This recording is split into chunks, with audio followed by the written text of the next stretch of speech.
Hello everyone. अभी तक आपने गुनाहों का देवता भाग 7 में सुना कि सुधा पापा और चंदर के खत ना मिलने से बहुत उदास है।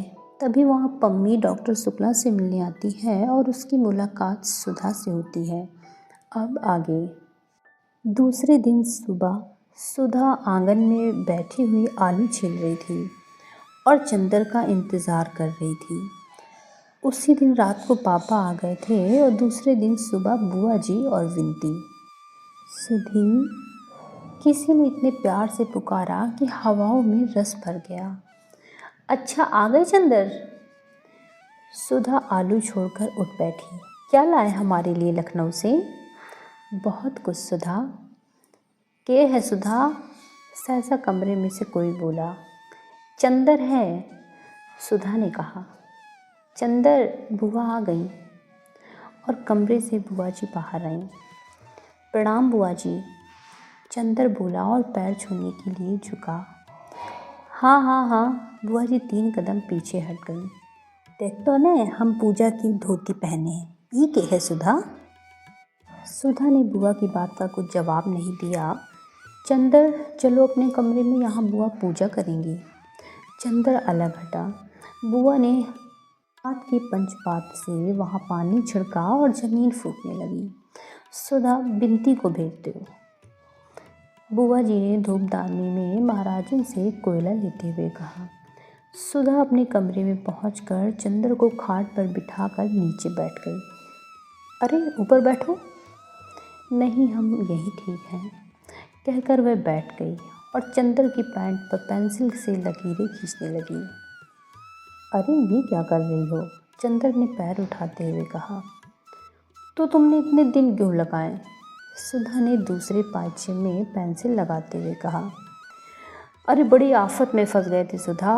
लखनऊ में हम लोग जब गए बरेली, वहाँ एक उत्सव में हम लोग भी गए और एक मिनिस्टर भी पहुँचे। कुछ सोशलिस्ट, कम्युनिस्ट और मज़दूरों ने विरोध प्रदर्शन किया।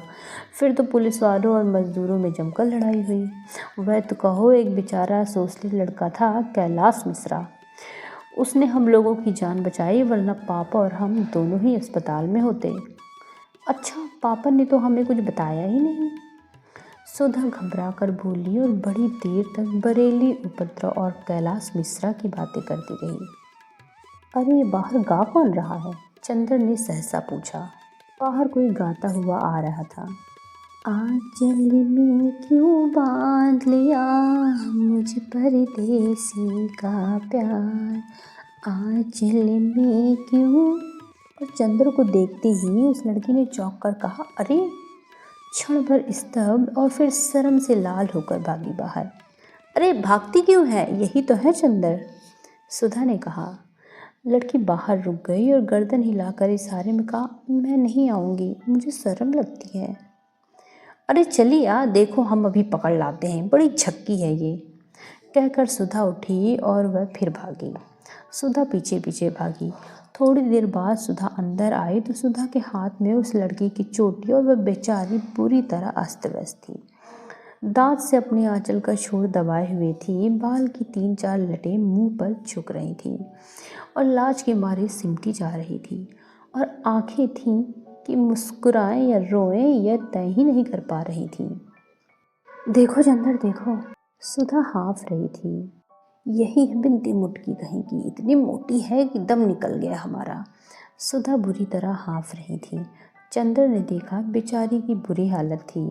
मोटी तो बहुत नहीं थी, पर हाँ गांव की तंदुरुस्ती थी। लाल चेहरा जिसे शर्म ने तो दूना बना दिया था। एक हाथ से अपनी चोटी पकड़ी थी, दूसरे से अपने कपड़े ठीक कर रही थी और दांत से आंचल पकड़े। छोड़ दो उसे, ये क्या है सुधा, बड़ी जंगली हो तुम, चंद्र ने डांट कर कहा। जंगली मैं हूँ या ये? चोटी छोड़कर सुधा बोली। यह देखो दांत काट लिया है इसने। सचमुच सुधा के कंधे पर दांत के निशान बने हुए थे। चंदर इस संभावना पर बेतहासा हंसने लगा कि इतनी बड़ी लड़की दांत काट कैसे सकती है। क्यों जी, इतनी बड़ी हो गई हो और दांत काटती हो? उसकी हंसी रुक नहीं रही थी। सचमुच यह तो बड़े मज़े की लड़की है, बिनती है इसका नाम। क्यों रे, महुआ बिनती थी क्या वहाँ जो बुआ जी ने बिनती नाम रखा है? वह पल्ला ठीक से ओढ़ चुकी थी। बोली, नमस्ते। चंदर और सुधा दोनों हंस पड़े। अब इतनी देर बाद याद आई है। चंदर और भी जोर से हंसने लगा। हा हा हा। बिनती, ओ बिनती, बुआ की आवाज़ आई। बिनती ने सुधा की ओर देखा और चली गई। और कहो सुधी, चंदर बोला, क्या हाल चाल रहा यहाँ? फिर भी एक चिट्ठी भी तो नहीं लिखी तुमने। सुधा बड़ी शिकायत के स्वर में बोली, हमें रोज रुलाई आती थी और तुम्हारी वो भी आई थी। हमारी वो? चंदर ने चौंक कर पूछा। अरे हाँ, तुम्हारी पम्मी रानी। अच्छा, वो आई थी, क्या बात हुई? कुछ नहीं, तुम्हारी तस्वीर देख देख कर रो रही थी। सुधा ने उंगलियां नचाते हुए कहा। मेरी तस्वीर देखकर? अच्छा, और थी कहाँ मेरी तस्वीर? तुम तो बहस करने लगे। हम कोई वकील हैं? तुम कोई नई बात बताओ, सुधा बोली। हमें तो बस तुम्हें बहुत बहुत बात बताएंगे, पूरी कहानी है। इतने में बिनती आई। उसके हाथ में एक तस्तरी थी और एक गिलास। तस्तरी में कुछ मिठाई थी और गिलास में शरबत। उसने लाकर तस्तरी चंदर के सामने रख दी। ना भाई, हम नहीं खाएंगे। चंदर ने इनकार किया। बिनती ने सुधा की ओर देखा। खा लो, लगे नखरा करने। लखनऊ से आ रहे हैं ना, तकल्लुफ़ ना करें तो मालूम कैसे हो? सुधा ने मुँह चिढ़ाते हुए कहा। चंदर मुस्कुराकर खाने लगा। दीदी के कहने पर खाने लगे आप? बिनती ने अपने हाथ की अंगूठी की ओर देखते हुए कहा। चंदर हंस दिया, कुछ बोला नहीं। बिनती चली गई। बड़ी अच्छी लड़की मालूम पड़ती है ये, चंदर बोला। बहुत प्यारी है और पढ़ने में हमारी तरह नहीं है, बहुत तेज है। अच्छा, तुम्हारी पढ़ाई कैसी चल रही है? मास्टर साहब बहुत अच्छा पढ़ाते हैं। और चंदर, अब हम खूब बातें करते हैं उनसे दुनिया भर की, और वे बस हमेशा सिर नीचे किए रहते हैं। एक दिन पढ़ते वक्त हम गरीब पास में रख कर खाते रहे, उन्हें मालूम ही नहीं हुआ। उनसे एक दिन कविता सुनवा दो, सुधा बोली। चंदर ने कुछ जवाब नहीं दिया और डॉक्टर साहब के कमरे में जाकर किताबें उलटने लगा। इतने में बुआ जी का तेज सर आया। हमें मालूम होता है कि मुझौसी हमका ऐसा नाच चाहिए तो हम पैदा होते ही गला घोट दे। हरे राम, आकाश सिर पर उठाए हैं। कई घंटे से नरियात नरियात गटई फट गई है, ये बोलते नहीं, जैसे सांप सूंघ गवा हो। प्रोफेसर शुक्ला के घर में वह नया सांस्कृतिक तत्व था। कितनी शालीनता और शिष्टता से वह रहते थे। कभी इस तरह की भाषा भी उनके घर में सुनने को नहीं मिलेगी। इसकी चंदर को जरा सी भी उम्मीद न थी। चंदर चौंक कर उधर देखने लगा। डॉक्टर शुक्ला समझ गए। कुछ लज्जित से और मुस्कुराई, विधवा बहन है, कल गांव से आई है लड़की को पहुंचाने।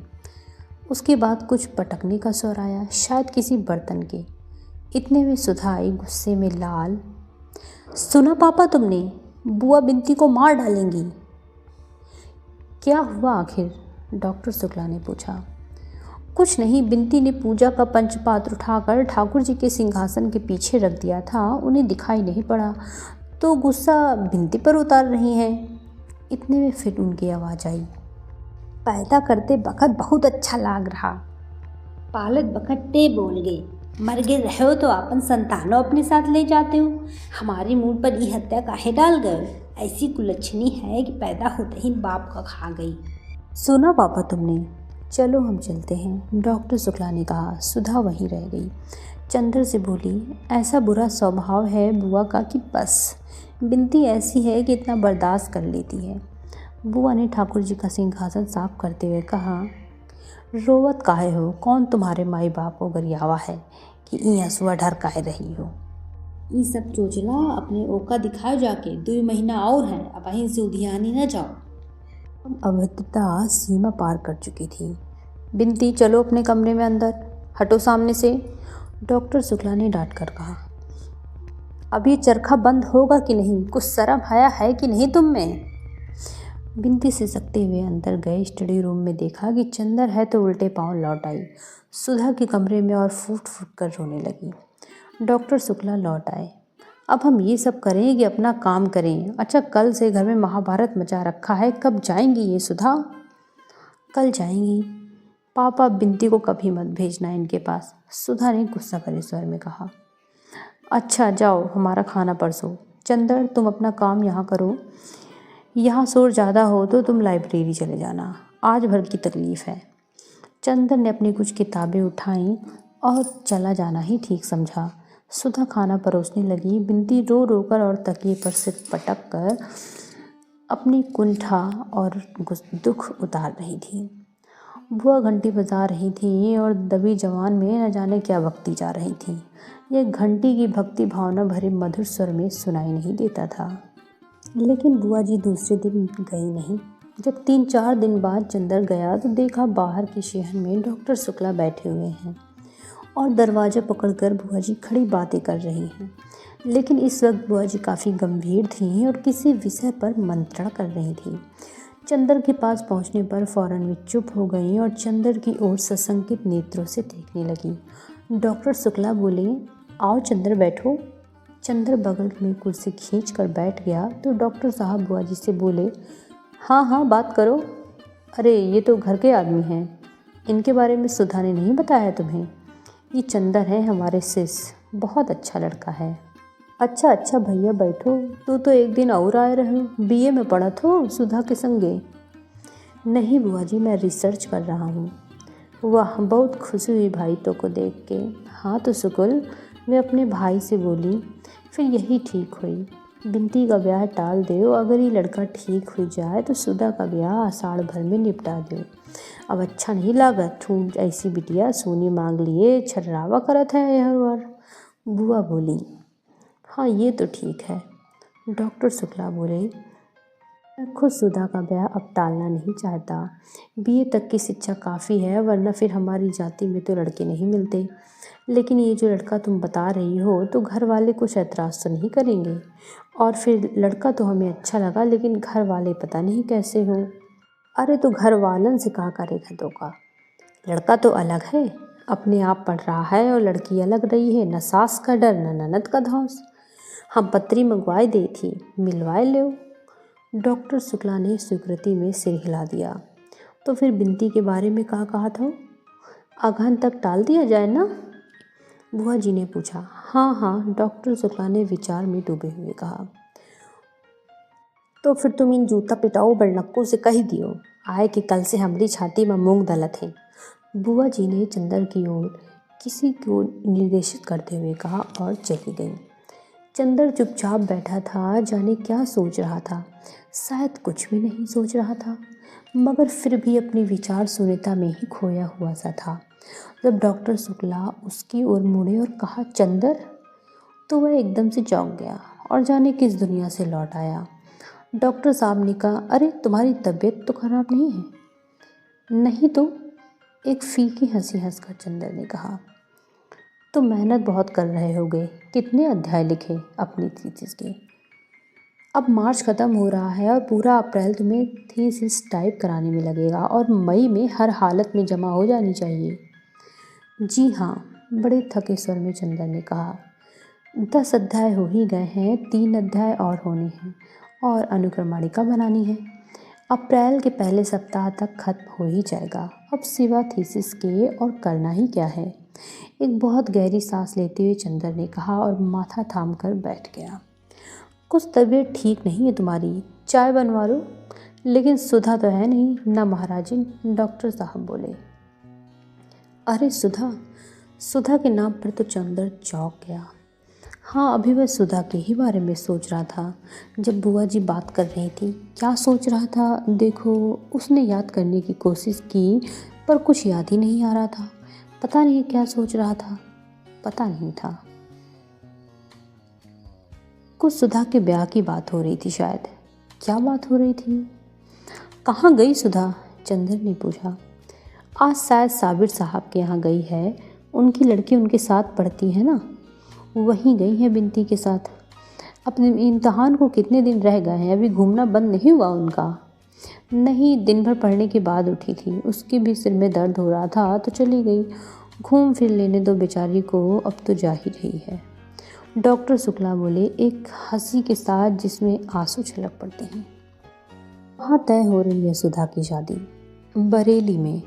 अब उसकी बुआ ने बताया है, जन्मपत्री दी है तो मिलवा लो, फिर तुम जरा सब बातें देख लेना। तुम तो थीसिस में व्यस्त रहोगे, मैं जाकर लड़का देखाऊंगा। फिर मई के बाद जुलाई तक सुधा का ब्याह कर देंगे।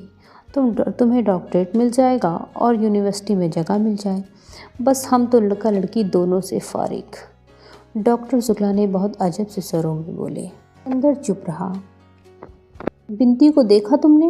थोड़ी देर बाद डॉक्टर शुक्ला ने पूछा। हाँ वही ना, जिनको डांट रही थी ये उस दिन। हाँ वही, उसके ससुर आए हुए हैं। उनसे कहना है कि अब शादी अगहन पूस के लिए टाल दें, पहले सुधा की हो जाए, वह बड़ी है और हम चाहते हैं कि बिंती को तब तक विदुषी का दूसरा खंड भी दिला दें। आओ उनसे बात कर लें अभी। डॉक्टर शुक्ला उठे, चंदर भी उठा और उसने अंदर जाकर बिंती के ससुर के दिव्य दर्शन प्राप्त किए। वे एक पलंग पर बैठे थे, लेकिन वह अभागा पलंग उनकी उदर के ही लिए नाकाफी था। वे चित्त पड़े थे और सांस लेते थे तो पुराणों की उस कथा का प्रदर्शन हो जाता था कि धीरे धीरे पृथ्वी का गोला वराह के मुंह पर कैसे ऊपर उठा होगा। सिर पर छोटे छोटे बाल और कमर में एक अंगोछे के अलावा सारा शरीर दिगंबर।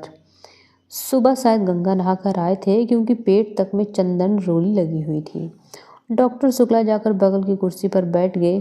कहिए दुबे जी, कुछ जलपान किया आपने? पलंग चरमराया। उस विशाल मांसपिंड में एक फूलोल आया और दुबे जी जलपान की याद करके गदगद होकर हंसने लगे। एक थलथलाहट हुई और कमरे की दीवारें गिरते गिरते बची। दुबे जी ने उठकर बैठने की कोशिश की, लेकिन असफल होकर लेटे ही लेटे कहा, हो सब आपकी कृपा है। खूब चक्के मिष्टान पाया, अब ज़रा शरबत उरबत कुछ मिले तो कुछ पेट में जलन हो तो शांत हुए। उन्होंने पेट पर अपना हाथ फेरते हुए कहा, अच्छा अरे भाई ज़रा शरबत बना देना। डॉक्टर शुक्ला ने दरवाजे की ओट में खड़ी हुई बुआ जी से कहा। बुआ जी की आवाज़ सुनाई पड़ी, बाप रे, ढाई मन की लाश, कम से कम मशक भर के शरबत तो उलीचिल नहीं है। चंदर को हंसी आ गई। डॉक्टर शुक्ला मुस्कुराने लगे, लेकिन दुबे जी के दिव्य मुखमंडल पर कहीं क्षोभ या उल्लास की रेखा तक न आई। चंदर मन ही मन सोचने लगा, प्राचीन काल के ब्रह्मानंद सिद्ध महात्मा ऐसे ही होते होंगे। बुआ एक गिलास में शरबत ले आई। दुबे जी कांक कांक कर उठे और एक सांस में शरबत गले से नीचे उतार कर गिलास नीचे रख दिया। दुबे जी, एक प्रार्थना है आपसे। डॉक्टर शुक्ला ने हाथ जोड़कर बड़े विनीत स्वर में कहा। नहीं नहीं, बात काट कर दुबे जी बोले, बस हम नहीं खाएंगे। आप बहुत सत्कार किए, हम यहीं से छक गए। आपको देख के तो बड़ी प्रसन्नता भई। मुझ दिव्य पुरुष हो, और फिर आप तो लड़की के मामा हो, और ब्याह शादी में जो भी सो मामा का पक्ष देखा जाता है। ये तो भगवान ऐसा जोड़ा मिलाइन है कि वर पक्ष और कन्या पक्ष दुइन के मामा बड़े ज्ञानी हैं। आप हैं कॉलेज में प्रोफेसर और ओहर मामा सार लड़का केर मामा जौन हैं तौन डाक घर के मुंशी हैं। आपकी कृपा से, दुबे जी ने बड़े गर्व से कहा। चंदर मुस्कुराने लगा। अरे सो तो आपकी नम्रता है, लेकिन मैं सोच रहा था कि गर्मियों में अगर ब्याह न रखकर जाड़े में रख दिया जाए तो ज़्यादा अच्छा होगा। तब तक आपके सत्कार की हम कुछ और भी तैयारी कर लेंगे। डॉक्टर शुक्ला बोले। दुबे जी इसके लिए तैयार नहीं थे। वे बड़े अचरज में भरकर उनकी ओर देखने लगे, लेकिन बहुत कहने सुनने के बाद अंत में वे इस शर्त पर राजी हुए कि अगहन तक हर तीज त्योहार पर लड़के के लिए कुर्ता धोती का कपड़ा और 11-12 रुपए नजराना जाएगा, और अगहन में अगर ब्याह हो रहा है तो सास ननद और जिठानी के लिए गर्म साड़ी जाएगी, और जब जब दुबे जी गंगा नहाने प्रयागराज आएंगे तो उनका रोशना एक थाल कपड़े और स्वर्ण मंदिर जौ से होगा। जब डॉक्टर शुक्ला ने यह स्वीकार कर लिया, दुबे जी ने उठकर अपना झालम झोला कुर्ता गले में अटकाया और अपनी गठरी हाथ से उठाकर बोले, अच्छा तो अब आज्ञा दो, हम चलिए अब, और ये रुपया लड़की को दे दियो, अब बात पक्की है। और अपनी टेंट से उन्होंने एक मुड़ा मुड़ाया तेल लगा हुआ 5 रुपए का नोट निकाला और डॉक्टर साहब को दे दिया। चंदर एक तांगा कर दो दुबे जी को। अच्छा आओ हम भी चलें। ये लोग लौटे तो बुआ जी एक थैली से कुछ धर निकाल रही थी। डॉक्टर शुक्ला ने नोट बुआ जी को देते हुए कहा, लो ये दे गए हैं तुम्हारे समतीजी लड़की को। 5 का नोट देखा बुआ जी तो सुलग उठी। न गहना न गुड़िया, बियाह पक्का कर गए कागज के टुकड़े से।